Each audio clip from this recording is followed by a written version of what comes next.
Pemirsa TVRI, terima kasih masih di dalam acara Mimbar Agama Konghucu dengan tema persembahyangan Qingming. Selanjutnya pertanyaan kepada Wan Semung.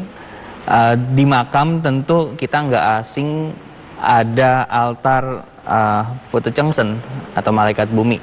Nah, sebenarnya spirit Konghucu ini apa? Kenapa ada altar itu di makam? Silakan Wan Se. Ya, jadi Futu Chengsen ini memang kita anggap sebagai malaikat bumi, penjaga bumi ya. Oleh karena itu, karena ini terkait dengan makam ya leluhur kita. Nah, di sana biasanya kita melakukan persembahyangan dulu kepada malaikat bumi ya, seperti kita memohon izin lah seperti itu ya. Mohon dibukakan agar kita bisa melaksanakan sembahyang ini kepada leluhur kita. Itu intinya sebetulnya. Sehingga setelah kita bersembahyang kepada Tutikong, barulah kita bersembahyang ke hadapan makam leluhur kita. Seperti itu. Jadi untuk perizinan untuk kita memohon izin lah kepada penguasa setempat, kira-kira seperti itu ya. Itulah le di dalam agama kita kan li sebetulnya ya. Semua itu menggunakan li atau tata susila. Bahkan kepada senming pun kita tetap memberikan hormat seperti itu ya. Saya ingin menjelaskan tadi ya pertanyaan dari Aldi mengenai apakah Qingming ini dirayakan atau diperingati setelah kelahiran Nabi Kongzi begitu ya. Sebetulnya Qingming ini terkait erat juga dengan satu peristiwa yang terjadi di negeri Qin ya. Nah, di sini mungkin saya akan jelaskan secara singkat saja.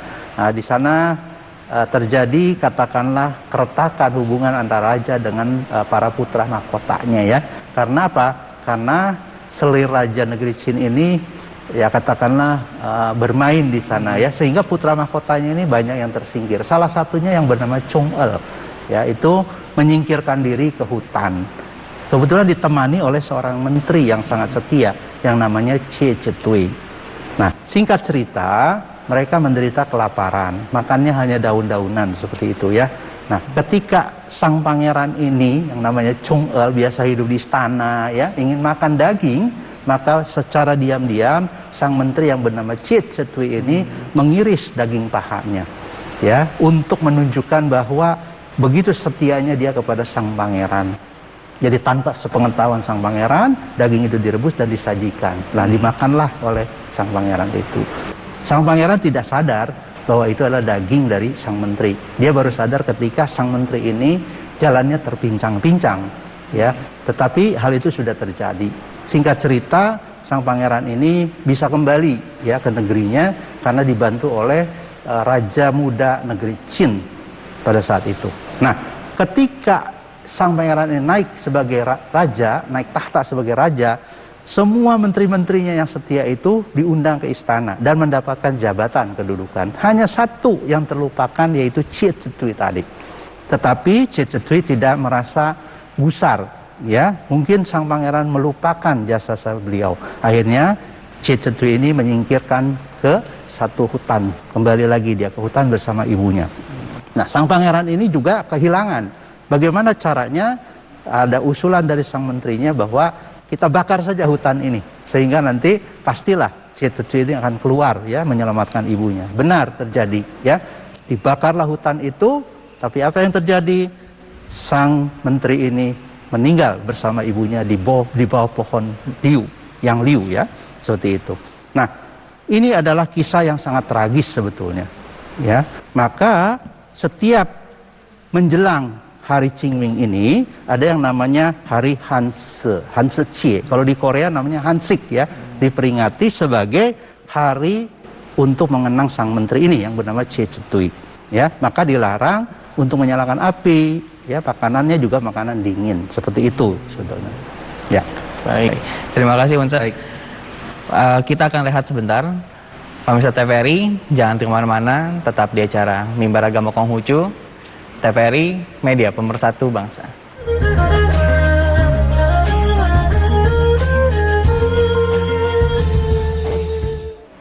Pemirsa TVRI, terima kasih masih di dalam acara Mimbar Agama Konghucu dengan tema persembahyangan Qingming. Kita ada di penghujung acara. Pertanyaan terakhir sekaligus menjadi kesimpulan pada rangkaian acara Mimbar hari ini terkait sajian, apakah di makam dengan di altar di rumah itu sama, dan maknanya itu sebenarnya apa sih maknanya dari banyaknya sajian itu, dan ini bisa menjadi sekaligus kesimpulan untuk kita. Silakan, Ya, terima kasih. Mengenai sajian baik di makam maupun di rumah sebetulnya tidak ada perbedaan. Apapun yang kita sajikan, apabila diniati dengan ketulusan, itu akan diterima oleh para leluhur kita. Jangan kita mengada-ada kalau itu akhirnya merusak daripada diri kita. Misalnya kita pinjam sana, pinjam sini dan sebagainya, boleh ngutang ini, lebih baik kita sajikan apa yang disukai almarhum. Jadi ini untuk menunjukkan daripada rasa bakti kita. Maka di dalam kitab Sabda Suci 3 ayat 4 dikatakan, di dalam upacara daripada mewah mencolok, lebih baik sederhana. Inilah yang harus kita tanamkan sebagai perwujudan bakti kita kepada leluhur kita.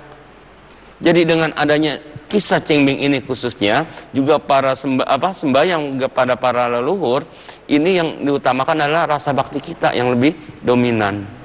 Sehingga apa yang kita laksanakan ini bisa berkenan kepada para leluhur kita, sehingga mereka bolehlah senantiasa memperoleh ketenangan dan kedamaian. Jadi sekali lagi dapat disimpulkan bahwa Qingming ini adalah perwujudan bagaimana kita menunjukkan bakti kita kepada orang tua walaupun mereka telah jauh meninggalkan kita.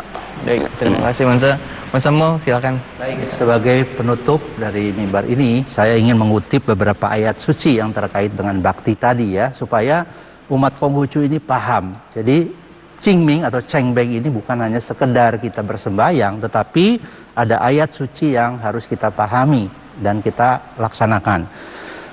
Di dalam kitab Lun Yi, Sabda Suci 12 pasal 5 dinyatakan bahwa pada saat hidup layanilah orang tua sesuai dengan kesusilaan. Ketika meninggal dunia, makamkanlah sesuai dengan kesusilaan dan sembahyangilah sesuai dengan kesusilaan.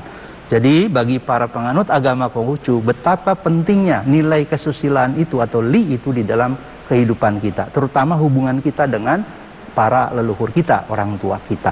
Jadi pada saat hidup mereka, maka kita harus memperhatikan dengan baik bagaimana kehidupan mereka, apakah kita sudah mencukupi kebutuhan mereka. Nah, ketika meninggal dunia pun kita makamkan juga dengan tata upacara sebagaimana layaknya seorang manusia yang kita muliakan. Dalam hal ini ada orang tua kita, dan yang lebih penting lagi adalah menyembahyanginya pada saat-saat tertentu, momen-momen tertentu yang sudah diatur di dalam tata ibadah agama Konghucu. Kemudian yang kedua, di dalam kitab Mengce dinyatakan bahwa memelihara masa hidup orang tua itu belum cukup dinamai pekerjaan besar. Hanya segenap pengabdian untuk mengantar kewafatannya barulah dapat dinamai pekerjaan besar. Jadi seorang Konghucu itu sangat memuliakan orang tua. Dan ayat terakhir, Cengce berkata, hati-hatilah pada saat orang tua meninggal dunia, dan jangan lupa memperingati sekalipun telah jauh. Dengan demikian rakyat akan tebal kembali kebajikannya. Jadi kalau kita melaksanakan ajaran bakti, maka rakyat atau umat itu akan tebal kebajikannya. Dan dia akan juga berlaku hal yang sama terhadap masyarakat, bangsa, dan negara. Seperti itu. Baik. Jadi bakti dalam arti luas ya, tidak hanya kepada leluhur saja. Demikian. Baik, terima kasih Mas Samuel dan Mas Wichandra untuk waktunya, karena kita sudah harus berakhir. 30 menit kita telah bersama menemani pemirsa TVRI. Untuk itu saya ucapkan terima kasih banyak. Sama-sama. Ya, pemirsa TVRI, terima kasih telah setia di dalam acara Mimbar Agama Konghucu episode hari ini. Saya Aldi Desden Satya, pamit undur diri. Sampai berjumpa kembali di acara Mimbar Agama Konghucu episode lainnya. Akhir kata, terimalah salam dalam kebajikan. Wei Tung Tian. Sancai.